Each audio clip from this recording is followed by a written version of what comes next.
Ok,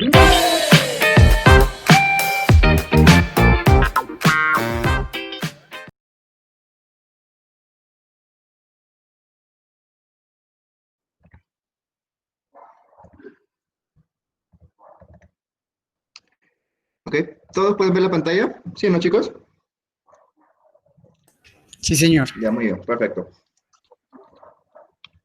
Muy bien, ahora, cuando nosotros hablamos de lupus, tenemos que recordar que el lupus también es una, al igual que artritis, o bien puede ser oligoarticular, que como ya he mencionado son de 2 a 4, o puede ser poliarticular, que es mayor de 5 articulaciones, también puede afectar. Pero lo más característico es que sea poliarticular y tiene muchas semejanzas clínicas parecidas a artritis reumatoide con lupus. Eso es muy importante. Ahora, nosotros en los aspectos generales vamos a ver factores de riesgo y como nosotros sabemos vamos a estar hablando que es más frecuente, como toda enfermedad inmune, más frecuente en mujeres que en varones. Va a ser un predominio de 15 a 40 años, va a ser más frecuente en raza negra que en raza blanca, y esto es muy importante. ¿Por qué? Porque si recuerdan la ponencia pasada, artritis reumatoide era más frecuente en personas caucásicas. En cambio, el lupus es más frecuente en personas con de descendencia afroamericana. ¿Ok? Se menciona, hay un estudio que se menciona que el lupus en gemelos monocigóticos con madre con lupus tienen una alta probabilidad, tienen 30 veces más probabilidades que la persona normal en desarrollar lupus, gemelos monocigóticos, y familiares de primer grado mencionan entre 20 a 30 veces más la posibilidad, si tienes un familiar de primer grado. Recuerden que las enfermedades inmunes, si bien es cierto, no son hereditarias, pero hay factores genéticos asociados, ¿ok? Y tenemos, obviamente, los factores de riesgo, que son el HLA, DR2 y DR3. Si comparamos con artritis, algunos tienden a ser totalmente opuestos a los de protección. ¿Dónde se encuentra este HLA, DR2, DR3? Por alteraciones del cromosoma 1, en caso quieran hacer una pregunta rebuscada. Muy bien. Ahora, en los factores hormonales, el más importante tiende a ser el estrógeno. Es el más importante. ¿Por qué? Porque el estrógeno se va a encargar de generar una hiperreacción en el sistema inmunitario. Activación de interferón gamma interferón tipo 1, de macrófagos, de linfocitos, y es por eso que es más frecuente en edad fértil de la mujer. Es mucho más frecuente. De 7 a 1, de 8 a 1. Pero ¿qué pasa cuando ya pasa la edad fértil? Es decir, la posmenopausia. En varones, la mujer sigue siendo mucho más, con mayor predisposición, de 7 a 1. En cambio, en una mujer en edad fértil es de 8 a 1. No cambia mucho la relación. Lupus, si encontramos un lupus en varón, siempre es mal pronóstico. No se olviden de eso. ¿Ok? Entonces, las 4 hormonas importantes que tenemos aquí es el estrógeno, la progesterona, prolactina y los andrógenos. El estrógeno es el relacionado, el que genera toda la hiperreacción. La progesterona, la progesterona cumple tanto una función protectora como de daño. Lo que se menciona. La prolactina, un dato interesante es que en pacientes con lupus hay hiperprolactinemia. Ojo, no quiero decir que sea causa de lupus, pero ha habido relación entre lupus e hiperprolactinemia. Solamente relación, no ha habido causa-efecto. Y los andrógenos son aquellos que sí van a ser protectores. Por eso los andrógenos son más abundantes en el varón y por lo tanto tiende a ser más frecuente en mujeres, porque las mujeres recuerden que también tienen andrógenos, pero en muy poca cantidad. Básicamente es para la producción de situaciones de vello, el vello púbico. Y factores ambientales, el único factor ambiental demostrado son los rayos UV. Es el único. ¿Recuerdan de tabaco, de artritis? ¿Cuál era el factor relacionado? Era artritis, era el tabaco. Pero el lupus, el factor relacionado son los rayos UV. Mencionan también el virus del Epstein-Barr, que siempre se encuentra este virus en varias enfermedades hematológicas e incluso también lo encontramos presente. Y porque los rayos UV va a haber una interacción de los queratinocitos, va a alterar la zona de la apoptosis por la alteración del sistema de caspasas 8 y caspasas 9. Va a haber una alteración de esta apoptosis. generando una hiperreacción de caspasas 8 y caspasas 9. Se altera esta vía normal.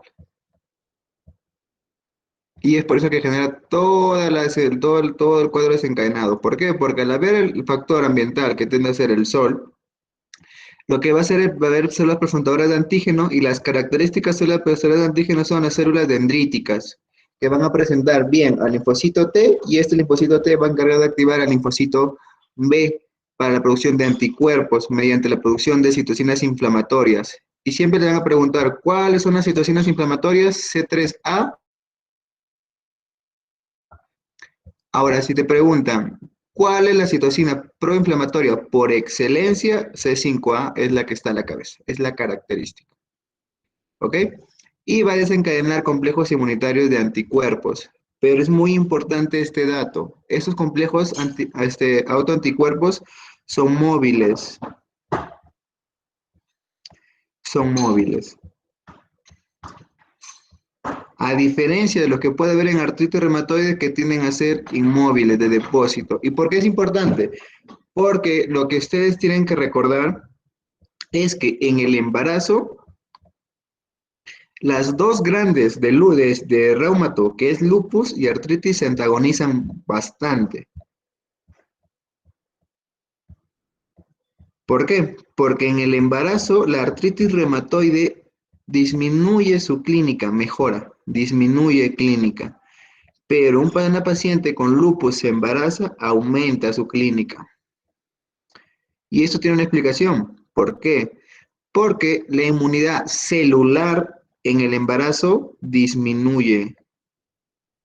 La inmunidad celular en el embarazo disminuye. En cambio, la inmunidad humoral en el embarazo aumenta. Y si aumenta la inmunidad humoral, aumenta la producción de anticuerpos. Y es por esta razón que el embarazo con lupus se exacerba muchísimo la enfermedad. Es una paciente de alto riesgo desde el inicio del embarazo. Y es muy probable que se relacione acá mucho lo que son los síndromes antifosfolipídicos, el SAP, que genera bastantes abortos a repetición en realidad. Una mujer con paciente con lupus siempre tiene el SAP relacionado. ¿Ok? Y se menciona como agente ambiental también el silicio, pero es levemente. Los más fuertes, el más demostrado, los rayos UV. ¿Ok? Nunca te olvides que al lupus le encanta dos órganos. Le encanta el riñón y el cerebro. Son sus favoritos.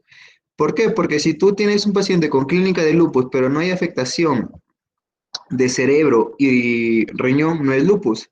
Es el denominado síndrome de lupus light. ¿Qué le encuentras en fármacos antiarrítmicos? Por la producción de fármacos antiarrítmicos. ¿Ok? Lupus light, del grupo 2 en realidad, de los fármacos.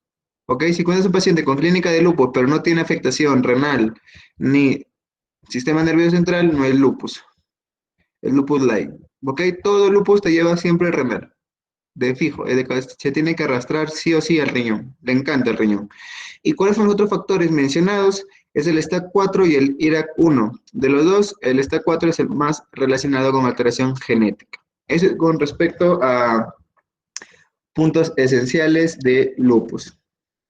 Ahora, vamos a ver sus manifestaciones clínicas. Las manifestaciones clínicas, tenemos síntomas constitucionales, las dérmicas en esta diapositiva. ¿Y cuál es la manifestación más común? Siempre va a ser fatiga o astenia. Es la más común, pero claramente no es específica. Esta es la más común. Es la más común. También tienes fiebre, pérdida de peso, mialgia y altrajes. Eso es con respecto a los síntomas constitucionales que también forman diagnóstico de lupus para los criterios que vamos a ver en el transcurso de la exposición.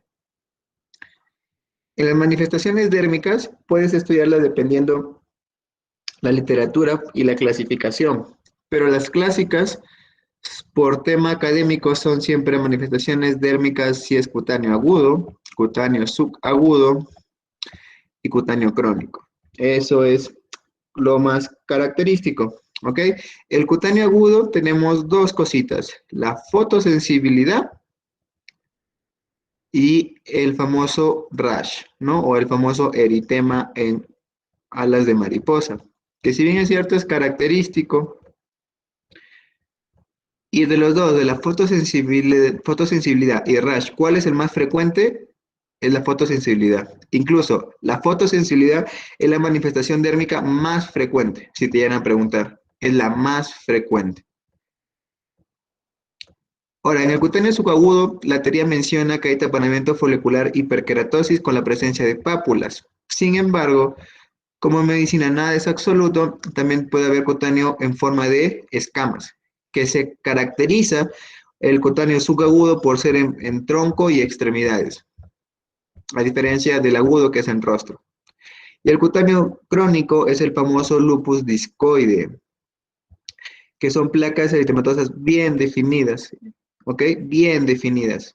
Pero ojo, con cutáneo crónico no es el único, porque el cutáneo crónico bien puede ser localizado, o bien puede ser generalizado, o bien puede ser hipertrófico. Lo puedes presentar como en ese tipo. De todos estos, el cutáneo crónico, aparte del discoide, también puede haber paniculitis por lupus, que la paniculitis en qué enfermedad también se encontraba en AR, ¿cierto? Pero la característica clínica no, histopatológica de esa paniculitis es que son infiltrados perivasculares de linfocitos, más paniculitis. Entonces, las manifestaciones dérmicas más frecuentes es el cutáneo agudo y de todas ellas la fotosensibilidad. Ahora, ¿cuáles forman de las manifestaciones dérmicas para diagnóstico? Es el cutáneo agudo y el cutáneo crónico. El subagudo no forma parte de los criterios diagnósticos para lupus. Eso hay que tenerlo en cuenta. Muy bien. Ahora, en las manifestaciones cardiovasculares, nosotros tenemos varias acá, pero las más importantes y las más frecuentes, siempre. La más frecuente, la pericarditis, igual que en artritis. Es la más frecuente.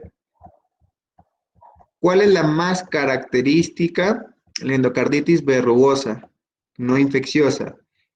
Esa es la más característica, que tiene un epónimo muy bonito, que es la endocarditis verrugosa de Lichtmann-Sachs. Y hacer una endocarditis, ¿qué complicación te puede llevar? La producción de coágulos. Pero es aséptica.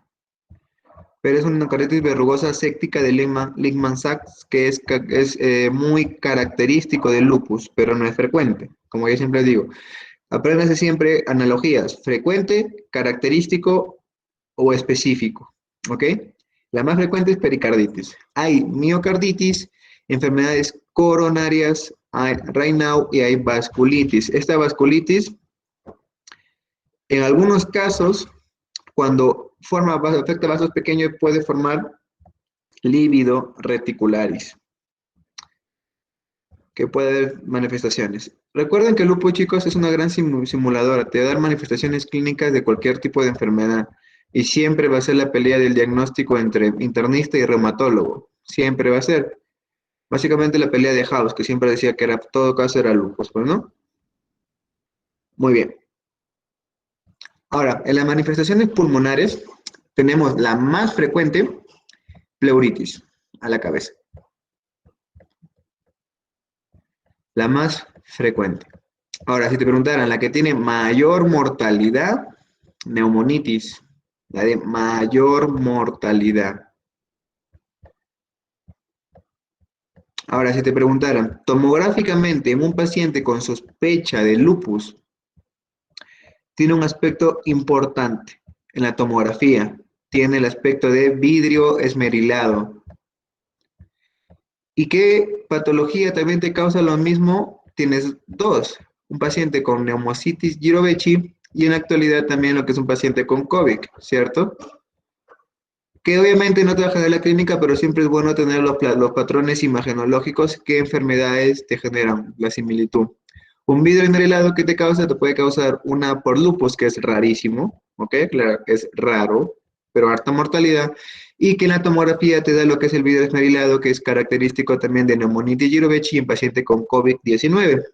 Si fuera un paciente con neumonitis Girovechi, ¿cuál es la principal enfermedad que te debes pensar?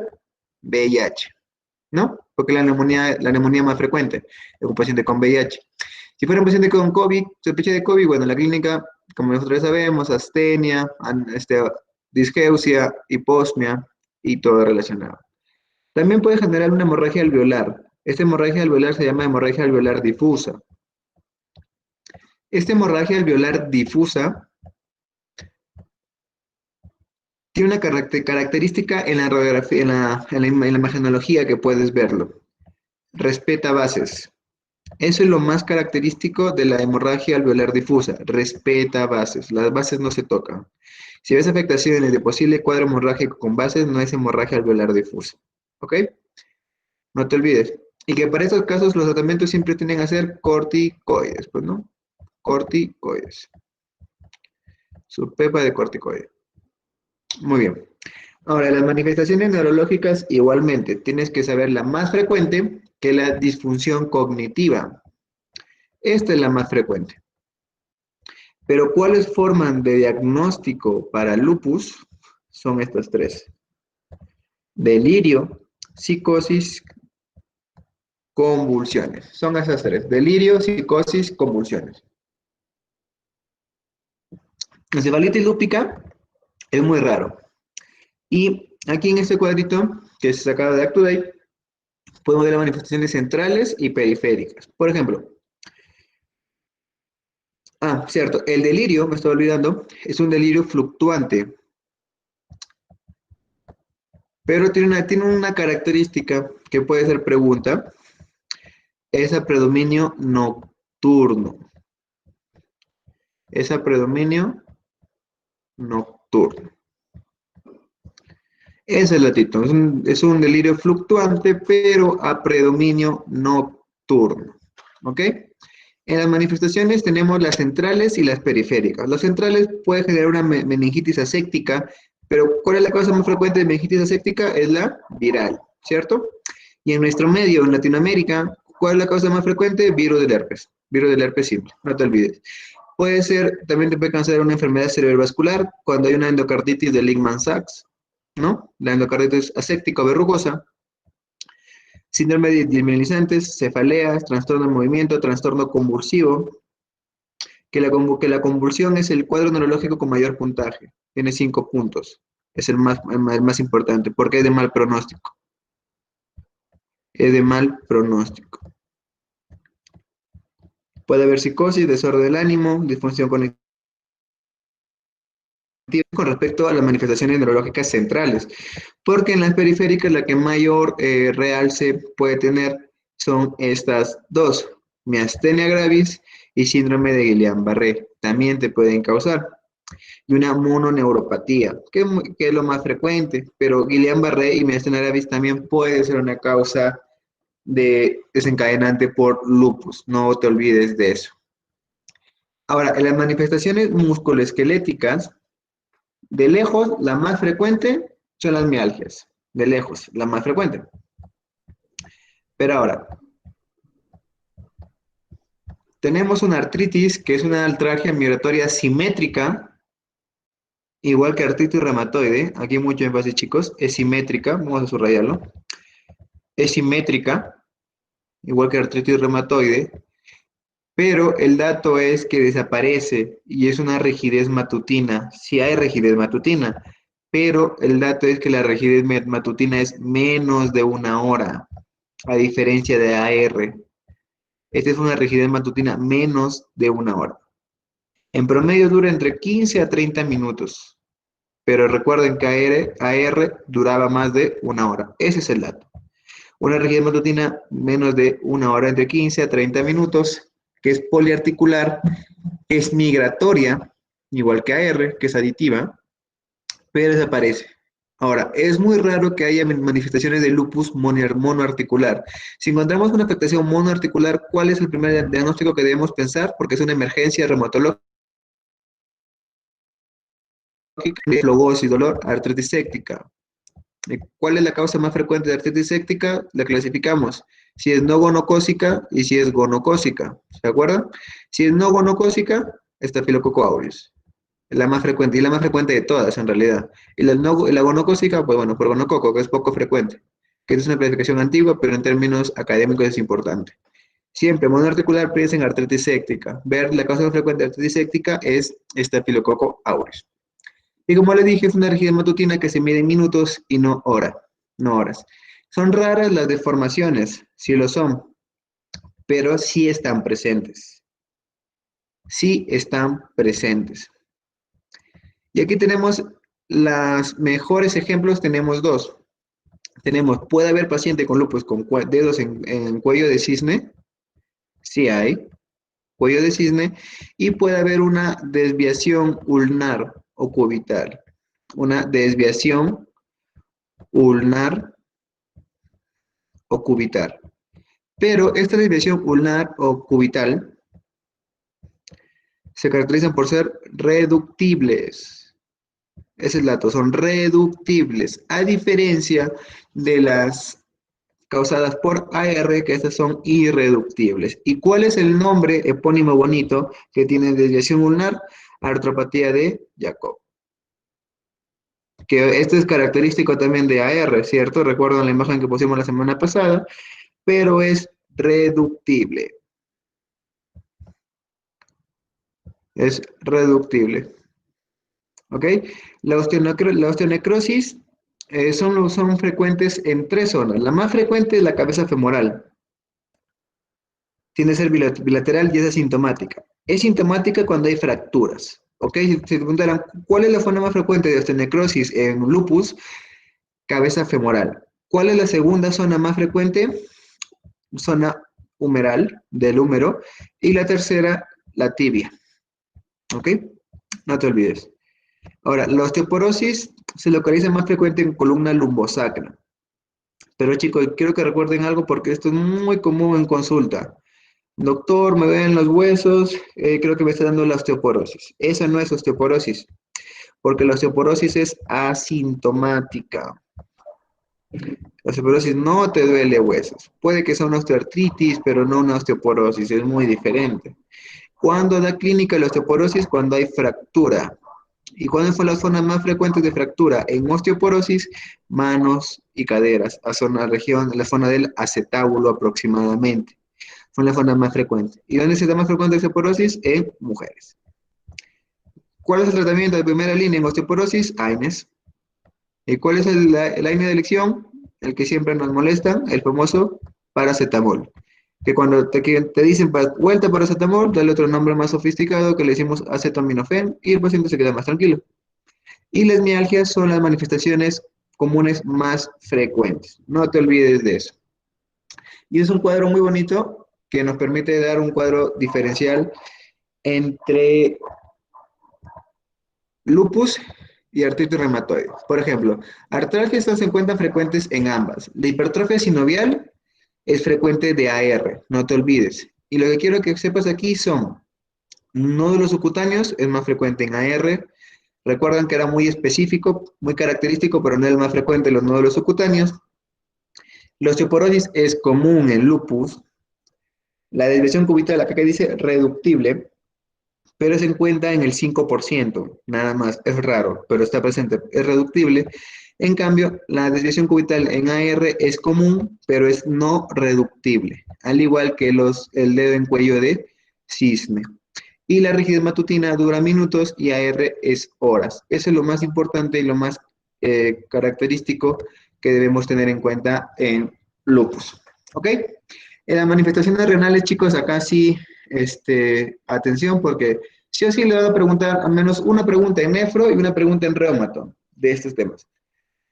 ¿Cuál es la manifestación renal que es la nefritis lúpica? ¿Cuál es la manifestación renal más frecuente o hallada al momento de la biopsia? La 4. Vamos a subrayarlo.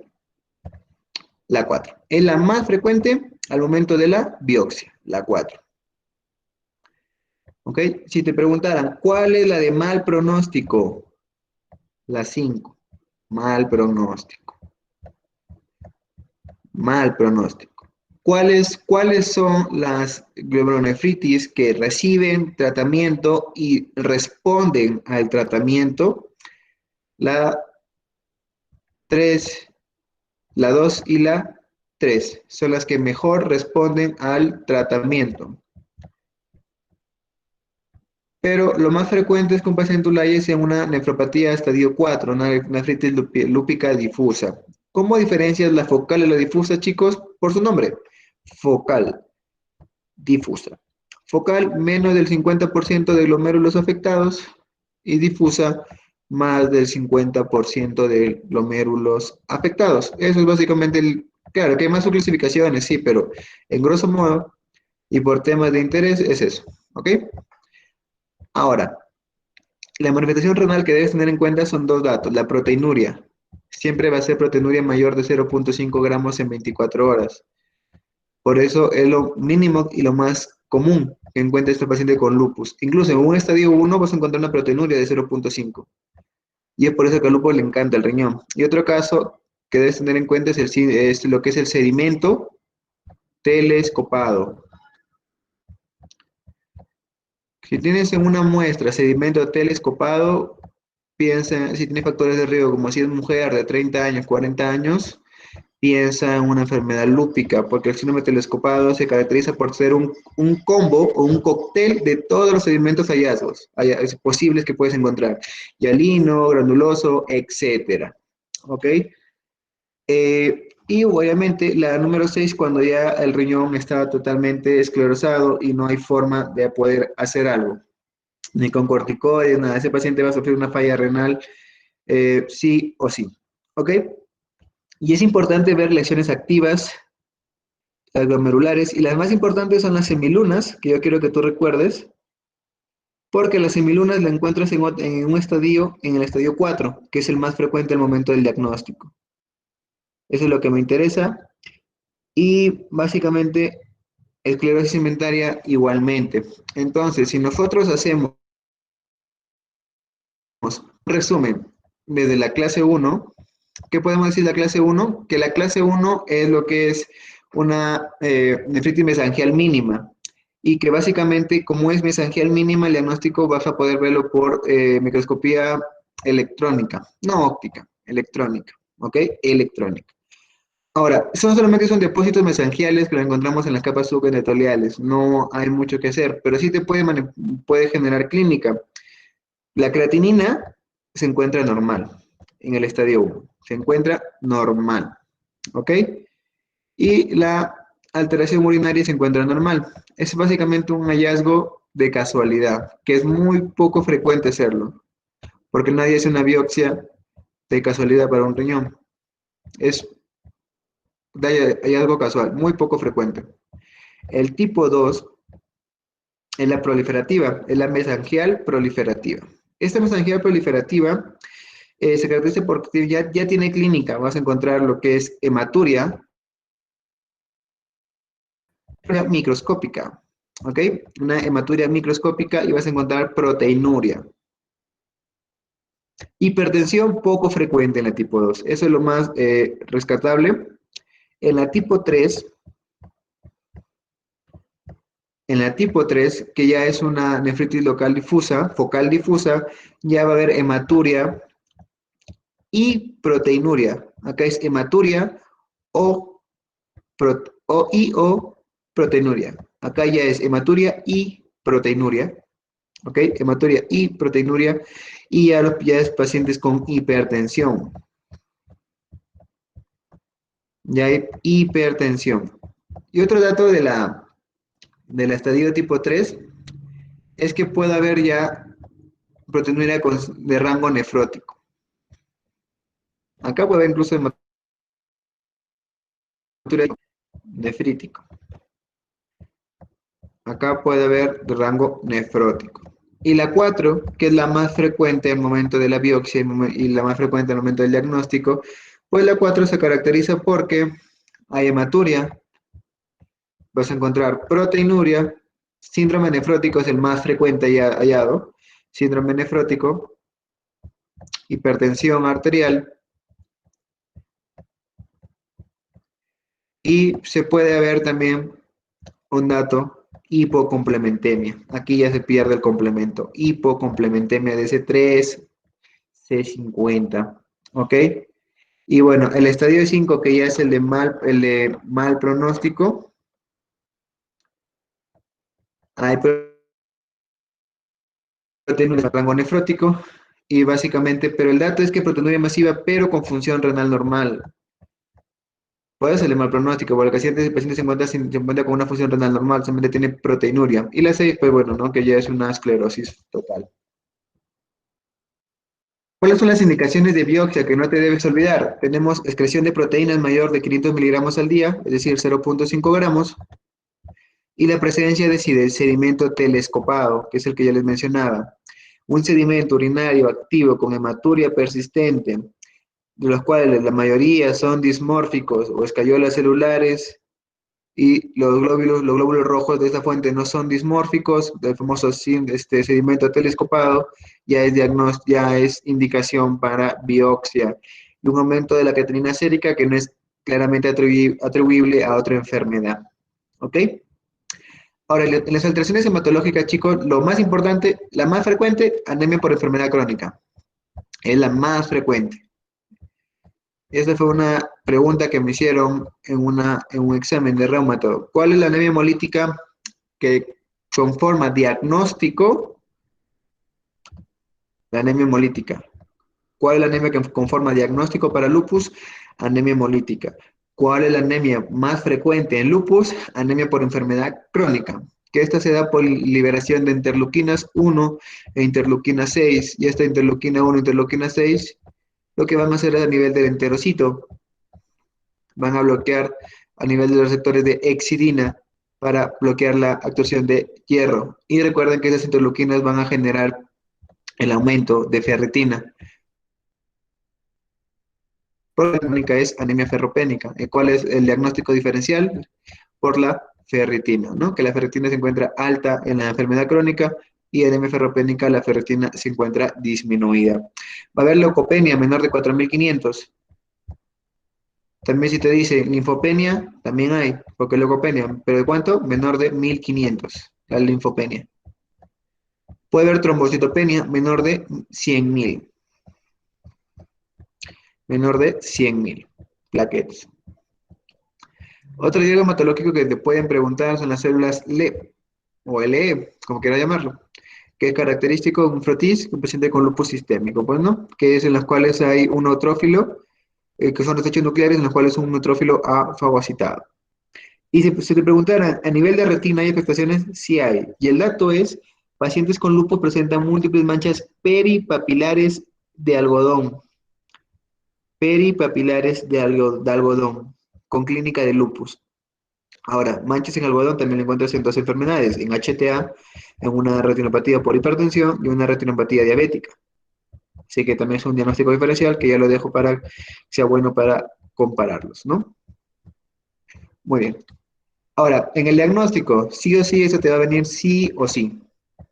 Si tú das un examen de lupus o de reumato sin saber anticuerpos, básicamente ya tienes varias preguntas perdidas. Esto tienes que saberlo sí o sí. ¿Cuál es el anticuerpo más sensible? Es el ANA. ¿Ok? Es el ANA. Es el más sensible. O se le cataloga también como el mejor anticuerpo, porque tiene que estar presente para pensar en lupus. El mejor anticuerpo. También puedes encontrarlo así. El mejor anticuerpo para lupus, ANA, que es el más sensible. El SMIC es el más específico. Pero ojo, aquí tenemos dos. Tenemos el SMIC y tenemos el anti-DNA doble cadena. Si te preguntaran, ¿cuáles son los anticuerpos más específicos? Los dos, el SMIC y el DNA doble cadena. ¿Cuál es el anticuerpo más específico de todos? El anti-SMIC, es el más específico. El anti-RO es para lupus, pero lupus neonatal. Para lupus neonatal, no te olvides. El anti-LA es para protección de nefritis lúpica, es un factor de protección renal. Pero el anti-RO y el anti-LA también tienen otros nombres, el SCA y el SCB, que estos son anticuerpos para diagnóstico de enfermedad de Sjögren. Enfermedad de Sjögren. ¿Y Sjögren con qué enfermedad inmunológica estaba recién relacionado con AR? Siempre busquemos comparaciones y así se nos va a quedar mucho más claro. El anti-RO para lupus neonatal y el anti-LA para un factor de protección renal.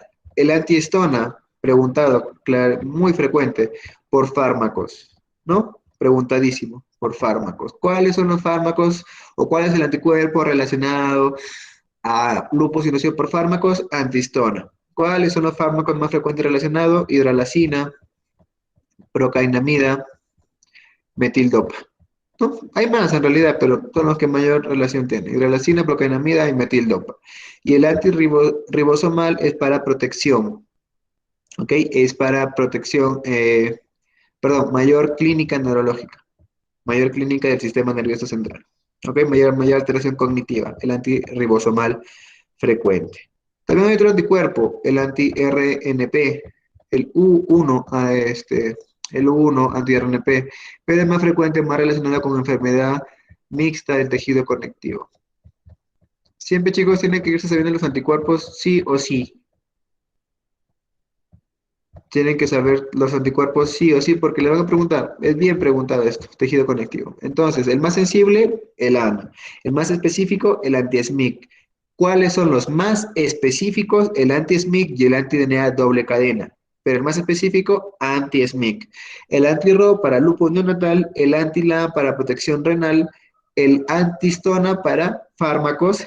¿Cuáles son los fármacos? Hidralacina, procainamida, metildopa, antirribosomal para mayor clínica neurológica. El anti-RO y el anti-LA, ¿dónde encontramos?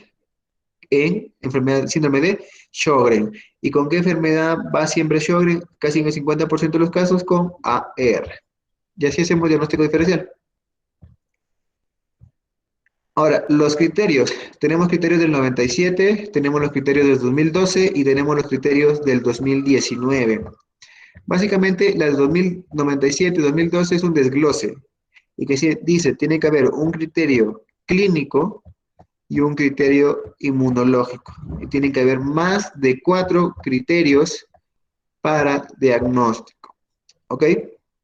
Lo más importante es aquí, miren, el criterio 2097 que te mencionaba, erupción malar, ¿no? El famoso rash, fotosensibilidad, y aquí lo agrupa, miren, lupus cutáneo agudo lo agrupa a la erupción malar y fotosensibilidad. En cambio, la erupción discoide al lupus cutáneo mencionaba. Simplemente, básicamente lo agrupó. Las úlceras orales, igualmente acá, y alopecia no cicatricial es un nuevo dato que la del 97 no tiene, pero el 2012 sí la agrega, porque acá son 17 criterios y la del 97 son 11 criterios. ¿Qué más te menciona? Serositis, artritis, trastorno renal, neurológico, miren, trastorno hematológico, anemia hemolítica que les mencionaba para diagnóstico, pero la más frecuente es por enfermedad crónica, leucopenia o linfopenia y trombocitopenia. Y aquí están los inmunológicos, los ANA, que tienen que estar siempre presentes, los anti-DNA doble cadena y el anti-SMIC, que son los más específicos. El antifosfolipídico también es un diagnóstico, y complemento bajo que no tienen la del 97. Y prueba de Kunz directa. Un Kunz directa también es criterio diagnóstico para lupus, ¿ok? Pero, ¿cuál menciona actualmente la EULAR, la de 2019, que salió el año pasado? Que no sé si en Harrison, mi Harrison no la tiene, porque es antigua la edición, pero no sé si en las últimas, pero la de 2019 te menciona. Y lo más importante es que no son acá número de criterios, sino básicamente puntos. Para hacer diagnóstico de AR son 10 puntos. Y lo más novedoso, o lo que podemos decir, es que miren chicos acá, en renal, una biopsia en grado 3 o grado 4 de nefritis lúpica ya es su criterio suficiente para diagnóstico de lupus, una 3 o 4. Si te menciona una, 2 o 5, ya tiene 4, 8 puntos. Y miren, tan solo una proteinuria mayor de 0.5 gramos en 24 horas ya te da 4 puntos. Entonces, solamente una biopsia en nefritis 3 o 4 ya es un diagnóstico suficiente para lupus. ¿Ok? Eso es lo más recatable porque constitucionales tenemos fiebre, hematológico, leucopenia, trombocitopenia, anemia hemolítica, neurológica, delirio, psicosis, convulsiones, que te dan mayor punto las convulsiones, 5 puntos. Músculo cutáneo, serosa, músculo esquelético y inmunológico. Ese es con el criterio de la EULAR 2019. En el tratamiento, como les digo, en reumato hay diferentes escalas y depende mucho de la escuela, pero básicamente lo tratas cuando son leves, moderados o severos. Leves, cutáneas, artritis y serositis. Básicamente das con AINES el tratamiento. Esta guía es acá de salud de Perú. Con esta guía se maneja acá el lupus. Por eso le he puesto. Para que vean si se compara cómo es el tratamiento. No sé cómo será según el Ministerio de Colombia, pero ese es el tratamiento acá en Perú. Usamos AINES y básicamente usamos hidroxicloroquina, cloroquina. Utilizamos ya metrotexate cuando ya hay afectación básicamente renal. ¿Ok? Y recuerda, la tipo 1, tipo 2 no solamente requieren tratamiento de corticoides. En cambio, la tipo 3 y 4, lo que le decía, ya tiene terapia de inducción y de mantenimiento. La inducción son pulsos de metilprednisolona o prednisona a altas dosis y mantenimiento con acetropina, mofetilo de micofenolato, lo que más se usa en el momento acá, con acetropina, lo que más se usa, y con methotrexate y ciclofosfamida. Pero la ciclofosfamida tiene un efecto, que es la cistitis hemorrágica, muy preguntado y muy clásico.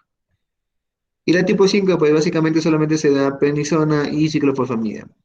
Entonces, lo que no debemos olvidar en las pepas, tenemos anticuerpos. Los anticuerpos tenemos el más sensible, es el ANA.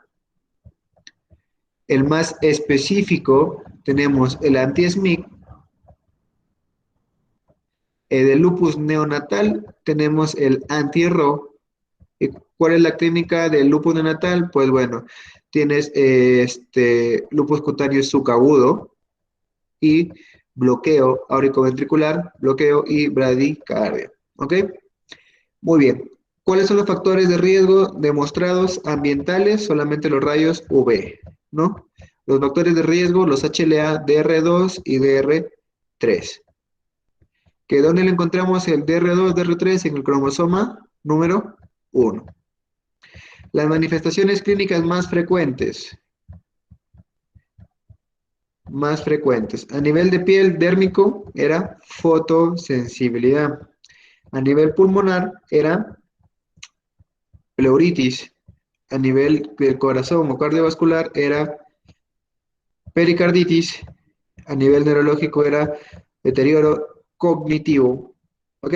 Y a nivel hematológico la más frecuente era por enfermedad crónica. Pero ¿cuál era el diagnóstico? Anemia hemolítica. Por enfermedad crónica. Muy bien. Ok, chicos, un poco de publicidad. Tengo un mini resumen de accidente cerebrovascular que está en mis redes sociales y estoy sorteando un compendio que son de toda la carrera, que la voy a realizar el 31 de mayo en mis redes sociales. Y los que deseen la ponencia, las diapositivas y la información donde yo le he sacado, los artículos y todo eso, entren a mi perfil de Instagram. Ahí van a encontrar un enlace Drive para descargar y simplemente lo descargan gratuitamente. Aquí se encuentran las diapositivas del día de hoy. No sé si hay alguna pregunta.